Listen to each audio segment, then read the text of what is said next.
Today I'm sharing how I use my Cricut Maker machine to etch glass to make this adorable treat jar for this equally adorable dog. A big thank you to Cricut for sponsoring this video and supporting this channel. My friends have this cute dog named Waffles, and he loves treats. So I thought a treat jar would be the perfect Christmas gift. Personalized jars like this are a bit pricey, especially when you factor in shipping. The designs are etched in glass, and after a quick Google search, I found this video that showed how easy the process is. So I decided to give it a try and make a special treat jar just for Waffles.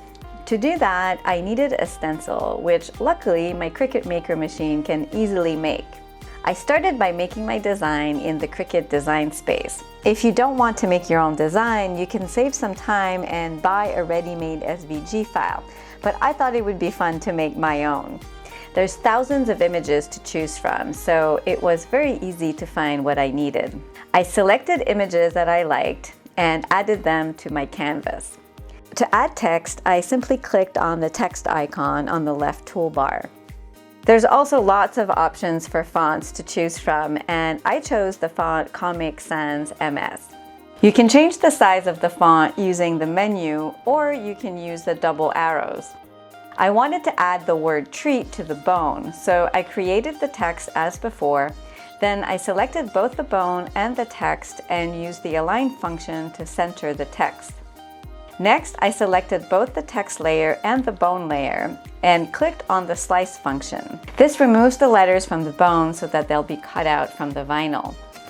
I moved the images and text around until I was happy with the layout and then attached them together so that they would all get cut as a group. I resized the design to be 5 inches tall and then added a box around it. This will protect the glass jar from getting etched outside of the design. I placed the square in the background, resized it, and centered the design. Then I welded all the layers, sliced the design from the background, deleted the layers I didn't need, and then I was ready to press the green Make It button. The default settings are exactly what I need, so I was able to click on the Continue button right away. I'm making my stencil from permanent vinyl, so I selected premium vinyl as my material and clicked on more pressure to make it easier to weed out the cuts. And since the fine point blade was already loaded into the machine, all I had left to do was to put my piece of vinyl on a strong grip mat, load it into the machine, and press go to get the cutting started. I love watching this machine in action. Since I was introduced to it a little over a year ago, I've been continuously impressed with how easy it is to use and the variety of projects I can make with it. Not only can I make custom stencils like this, but I can now easily make projects with leather, balsa wood, just to name a few of the 300 plus materials it can cut. I actually made a video on that specific topic in case you're curious about all the things that a Cricut Maker can cut. I'll be linking that in the video description below. After the cutting was done, I weeded out the parts of the design that I want to etch into the glass. Then I used a piece of transfer material to cover the design, which will make it easier to transfer onto the jar. I pressed down on the transfer tape everywhere, especially around the letters. I removed the backing, and then my stencil was ready for the jar. For the stencil to work well, the jar needs to have straight sides, like this cookie jar. I got this one at Walmart, but you can also order some from Amazon, which I'll link below. I cleaned the surface of the jar with some alcohol before pressing the stencil on it. You can use a lint-free cloth to do this, but I use coffee filters because I had them on hand and they don't leave any lint on the surface.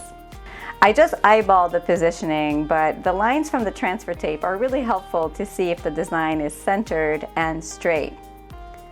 I pressed down starting from the center and worked my way out to the edges.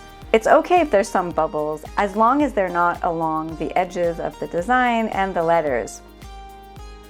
After pressing down everywhere, I removed the transfer tape slowly and carefully to make sure that all the letters stayed in place.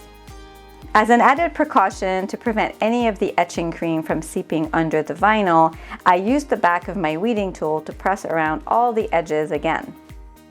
Now it's time for the etching process. The etching cream I use is called Armor Etch, which I'll link in the description below. This product isn't something that you want to get on your skin or in your eyes, so you need to wear gloves and goggles, and also do this in a very well ventilated space. And don't worry, this bowl is only used for crafting, never for eating.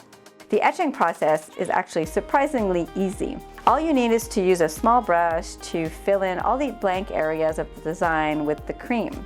It's important to move the brush around in all directions and around the edges to ensure an even distribution. You do need to be careful to avoid getting any of the cream outside of the vinyl because anything that it touches will get etched.